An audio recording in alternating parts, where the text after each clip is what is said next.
So I wanted to make a video a little bit about dismissive avoidance in conflict. Oftentimes, you'll see when a partner fights with a dismissive avoidant, particularly in a romantic relationship, they will stonewall, they will shut off connection, they will withdraw, they will really put their walls up and try to keep somebody at an arm's length, all while seeming completely fine.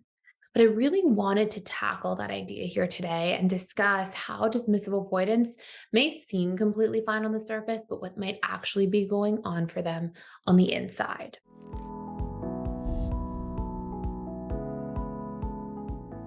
So I've had many dismissive avoidant conversations over the years, particularly when I ran a client-based practice and would see 40 or so people every single week, week after week, year after year for quite some time.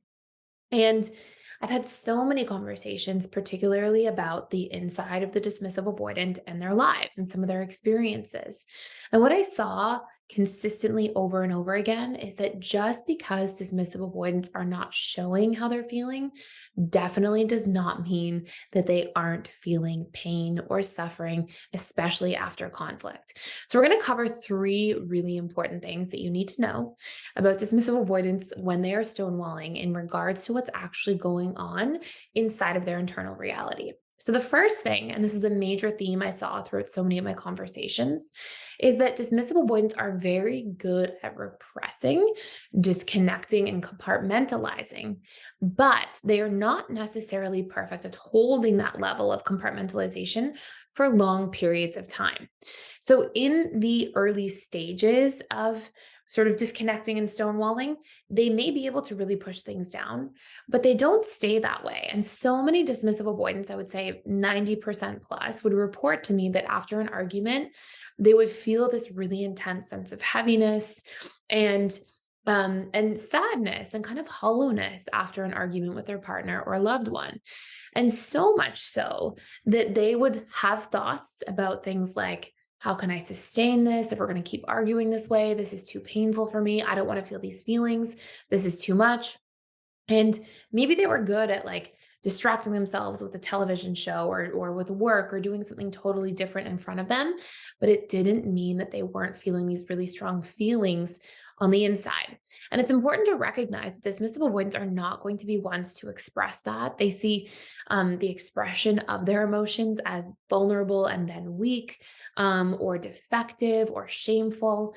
And this has so much to do with the way they were parented growing up and this inner sense of neglect they had in their upbringing as a result of that. Point number two is that dismissive avoidance when they're avoiding conflict is because they usually feel very unsafe in regards to conflict. So, what I would often see between a dismissive avoidant and a more anxious leaning partner in a romantic relationship is that dismissive avoidants would shut down and they wouldn't be ready to reapproach working things out or hashing things out after an argument for a much lengthier period of time compared to their significant other. Because a lot of the time, that anxious person has those abandonment wounds triggered and is really trying to solve things. Fearful avoidants have that anxious side and can follow suit. And even securely attached people, they tend to really want to work things out and get to the bottom of things. And they may be able to be a little bit more mindful of somebody else taking a little bit longer to warm up and be respectful of that. But it doesn't mean that they aren't also really craving and yearning to resolve things with somebody that they love and care about.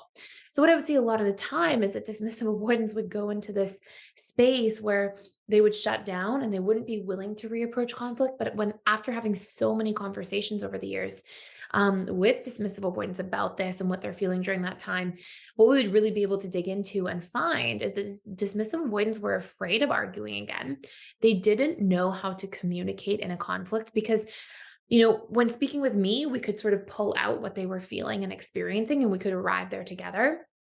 But on their own time, as people who weren't, um, you know, conditioned to be emotionally expressive, and there wasn't modeling around them understanding their emotions and feelings, they didn't have the capacity to a really strong degree to articulate what was going on inside of their inner world. They didn't know what was upsetting them so much in terms of a conflict. They didn't know what they needed to feel better. They didn't know what they were feeling and why things were hurting or affecting them. And sometimes they didn't even know what was really bothering them when the conflict started.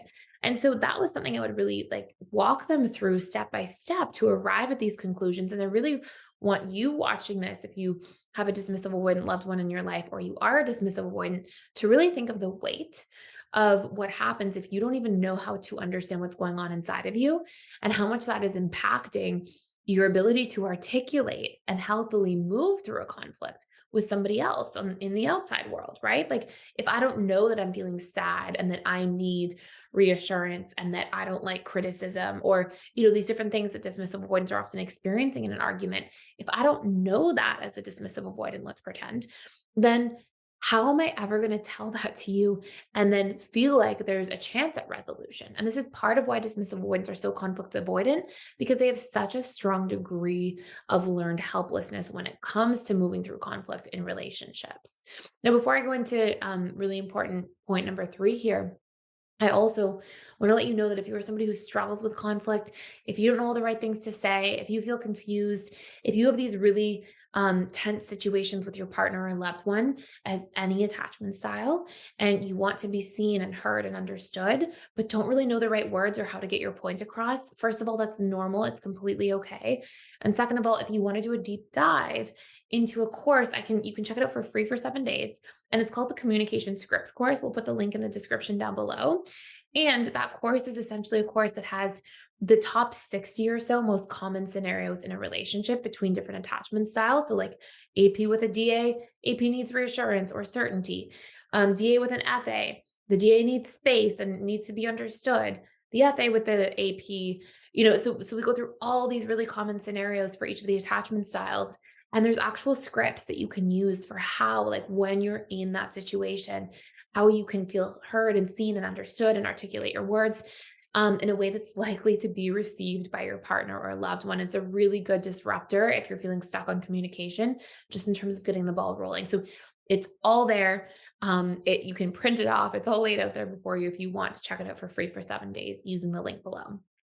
And point number 3 here, in terms of how dismissive avoidants are feeling after a conflict, is dismissive avoidants are so much more sensitive to criticism than you would ever imagine. I would actually say that out of anybody, dismissive avoidants hurt the most over criticism, and they really take it to heart. And the analogy I often think of that I think best represents this is if you are somebody who has a lot of emotional nurturing on one side of the coin, right? So you've got like 8 out of 10 emotional connection from people in your life, right? From friendships, family relationships, your romantic relationships.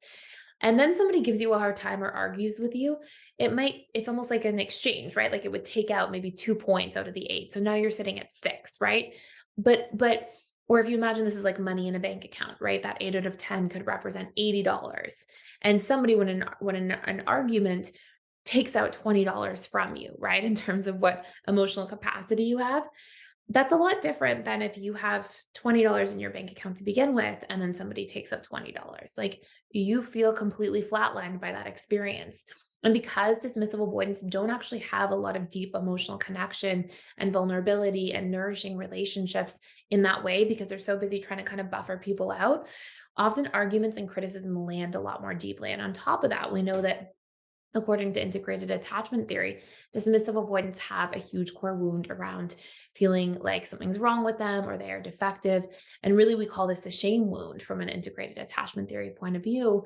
And that has so much to do with their conditioning and upbringing. So when they're criticized, when they're given a hard time, when they're communicated to in a negative way, they can really take it to heart and they will not show it, but it doesn't mean they're not feeling it on the inside. So for those of you who are curious and wanting to better understand the dismissive avoidant in a conflict, some of the different dynamics that comes up, hopefully these are important components for you. And if you want to do a deep dive into being able to communicate more effectively and use those scripts to model off of just to help you get the ball rolling, they give you like really clear step-by-step instructions for you to do a deep dive into learning to communicate better. So I have some exciting news, which is that we are doing $1,000 off of our lifetime membership sale to the Personal Development School, which means you get access to literally everything at PDS for your entire rest of your life. Essentially, that entails all of our different courses you have lifetime access to, I do 4 live webinars a week, every single week. You can access them ongoing, and you get access to all of our daily community events. So I'd love to see you on the other side, and you can access it by using the link in the description box below. So I hope you enjoyed this. Thank you so much for watching and for being here.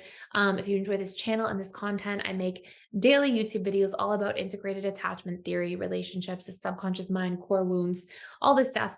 And you can subscribe below and hit the notification bell if you don't want to miss a daily video. Thank you for being here, and see you in the next video.